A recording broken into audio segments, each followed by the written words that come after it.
코덱스 인버스가 아직도 강세를 보이고 있고요. 당연하겠죠. 지수가 돌려야지. 얘는 지수 반대로 가는 거라서 주식만 하시는 분들은 이 선물 인버스 2배나 혹은 이렇게 코덱스 그냥 인버스라고 있습니다. 코덱스 그냥 인버스, 이런 걸 인버스 종목을 사서 헤지를 하시는 것도 괜찮습니다. 이게 무슨 말이냐면 아무 때나 사는 건 아닌데, 지수가 한번 이렇게 반등이 나와 줬을 때, 예를 들면 지수가 운 좋게 오늘이라도 내일이라도 이렇게 반등이 만약에 나오면 한 1600선 아니면 이 정도 나올 거 아니에요. 그럼 추세상으로 이렇게 밀리고 있잖아요 지금. 그래서 이 추세를 돌파해서 위로 올려주지 못하고 여기서 허지부지 하면 그때는 아마 인버스가 눌림목이 나와 있겠죠. 저렇게 만약에 이까지 올려주면 인버스는 이렇게 눌림목이 나올 거예요. 분명히 눌러지겠죠. 얘도 왜냐하면 지금 많이 올라왔기 때문에요. 그쵸? 그러면 얘도 조정이 나올 거란 말이에요. 그 더 가는 흐름이 안 나온다 그러면 그때 이런 인버스를 사면 다시 지수가 이렇게 밀릴 때 내가 수익을 그래도 낼 수 있겠죠. 손실본 종목들을 만회하는 데 도움이 될 겁니다. 아침에 사서 저는 이제 오전에 샀던 거하고 어제 샀던 건데 한번 사봤는데 조금씩 샀습니다. 당연히 비중은 거의 안 싣고요. 근데 오늘 빠진 종목 대비해서는 굉장히 적게 빠진 거죠. 대부분 보면 여기 막 10 몇 프로 막 수두룩합니다. 9% 10 몇 프로. 제가 종목 선정하는 기준이 어쨌든 이런 메이저들이 아직도 뭐 관리를 해주는, 그리고 빠져나가지 않은 그런 종목들이기 때문에 그래도 비교적 하락폭이 적다는 걸 알 수 있습니다.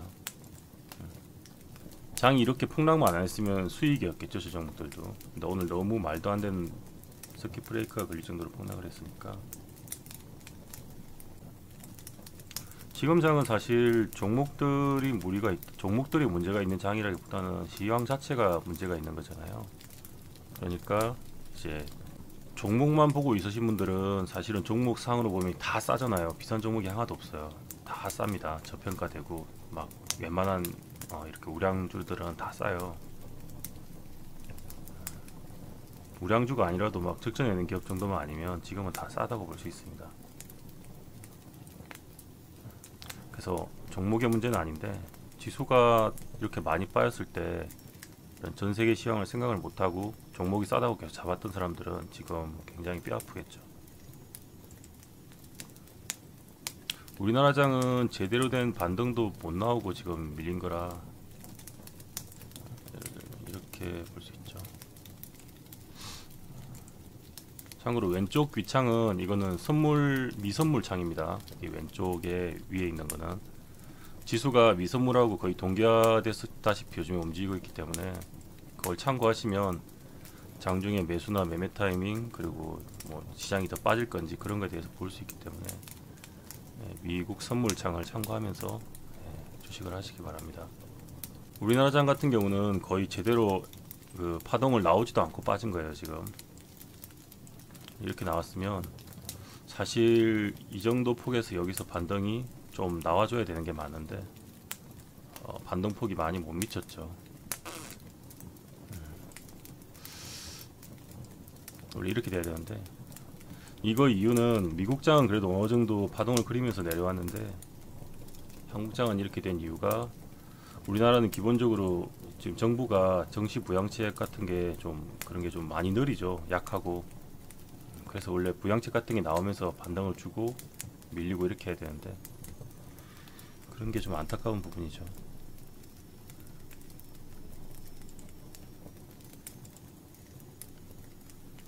미국 선물만 봐도 그래도 아쉽긴 하지만 어느 정도 반등폭이 이렇게 엘리어트 파동만 적용해봐도 이런 식으로 나름 그래도 원래 여기까지 정도 가져야지 미국도 반등이 좋은데 이 정도밖에 못 왔죠. 그게 좀 아쉽긴 하지만 원래는 이 정도까지, 여기까지 갔으면 차라리 이렇게 이런 식으로 반등을 기대할 수도 있는데 미국도 사실 기술적으로 봤을 때는 반등폭에 못 미쳤기 때문에 여기까지밖에 못 갔거든요. 그래서 지금 더 하방 압력을 많이 받고 있다고 볼 수도 있습니다. 여기가 지금 사실 7,350 나스닥 선물은 한 7,000선이나 6,900, 7,000선 정도 되는데 나스닥 선물로 보면 거기를 지지를 해주고 위로 올려놔야지 지금 되는데 만약에 이렇게 못 회복해주고 계속 밀리면 조금 더 저점을 갱신할 수도 있겠습니다.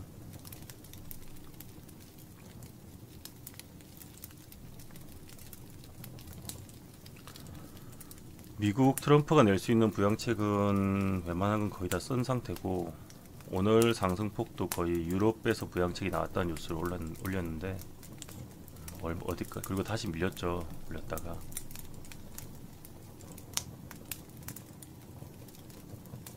반등이 나왔는데 이때 잘 지켜주면서 유지하면서 어떻게 돌리길 바랬는데 못 지키고 다시 이렇게 밀린 상태에서 지금 다행히 뭐 바닥 그러니까 어제 저점이죠. 어제 저점은 깨지는 않은 상태에서 지금 버티고 있습니다. 이 상태에서 바닥을 만들어 주면서 5회라도 이렇게 돌릴 수 있으면 더 좋겠는데 그러길 바라야겠죠. 흐름상으로는 지금 잘하면 위로 다시 한 번 더 올려줄 수도 있는 흐름이라 지금 최악은 일단 상황은 아니지 않을까 기대를 좀 가져봅시다. 저 선물시장이 반등이 나오면 우리 시장도 그래서 반등을 나오면서 지금 끝나주길 바라고 있습니다. 그래야지 주식도 좀 희망이 있겠죠. 여기까지 밀린 게 좀 꼬리를 달면서 끝이 나야지 1500을 깨는 건 너무 상황이 심각해서 다들 일단 우량한 종목들은 살짝 지금 저점을 이렇게 해서 돌리려는 흐름이 나오고 있죠. 미국 시장이 약간씩 선물이 반등을 하네요. 우리나라 장도 따라서 종목들이 반등을 아마 해주겠죠. 저 미국 시장이 배신 안 때리고 다시 내려오지만 않으면.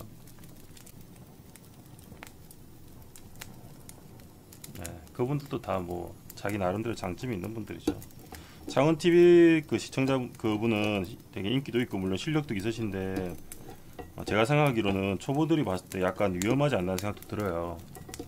그 어느 정도 레벨이 되는 분들이 단기 트레이딩 하는 분들이 보면 되게 도움이 될 수도 있는 방송이긴 한데 그런 매매법도 있거든요. 설명도 저도 해드릴 수 있고 할 수 있는데 제가 계속 했던 고민은 그거예요. 초보들이 단타를 그렇게 따라 한다고 그렇게 막 감이나 이렇게 자기가 칼 대응 이런 게 쉽지 않거든요.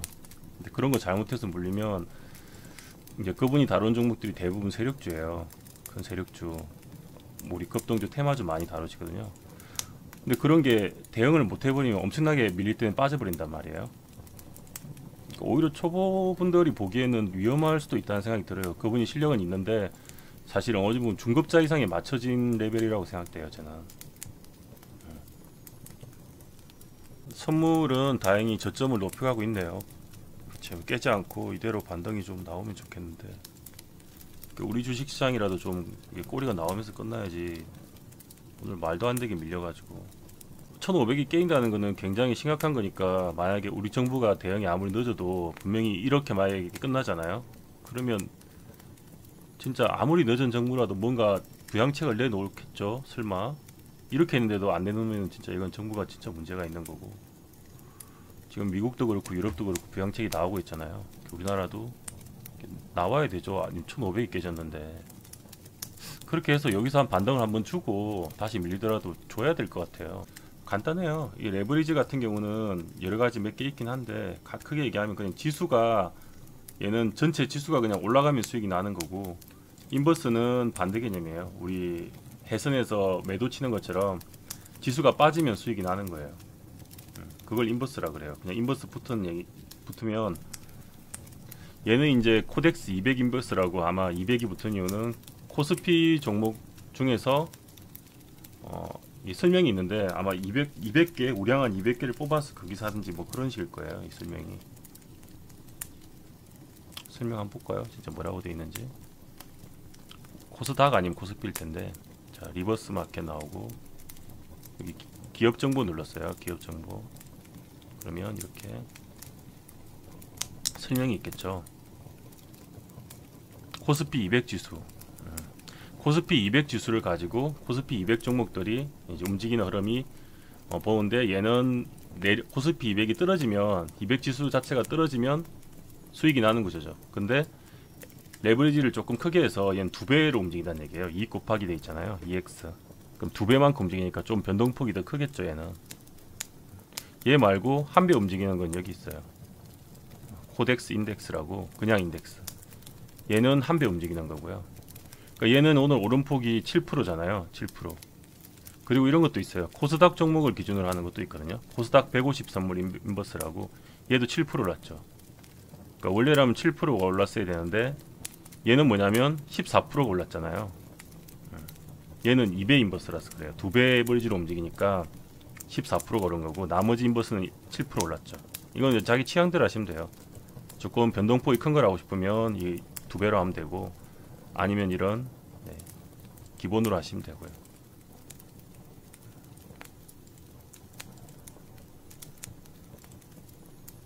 그렇죠. 이거 웃긴 게, 이걸 보잖아요. 수급 추이를 보면 여기 뭐 어제는 좀 팔았지만 오늘 아마 또 몰리고 있을 게 분명한데, 외국인 기관들도 지금 막 인버스 지금 막 샀잖아요. 여기 보이세요? 외국인 기관들이 인버스 막 샀어요. 여기 이 종목. 개인들은 팔고 있고 똑같아요. 외인 기관들이 이쪽에 몰리니까 또 지수가 그만큼 더 빠지고 얘가 수익이 나는 거고요. 반등이 또 나오면 얘가 수익이 빠지겠죠. 그러면서 지금 잘 가는 종목은 이거 하나밖에 없잖아요. 이게 코스피, 얘가 코스피 200 선물 인버스인데 어제 사는데 벌써 수익률이 28%예요. 참. 여튼 혹시 반등을 나오면 이게 지금 근본적인 문제는 해결이 안 됐기 때문에 어쨌든 바로 상승을 못 가는 거니까, 나왔을 때 더 이상 못 나온다는 느낌이 들면 방송 보시는 분들이라도 이런 인버스를 사서 해지를 하는 생각을 해보시면 좋을 것 같아요. 그런 걸 활용해야지 되지, 주식만 믿고 있다가는 이게 문제가 될 것 같아요.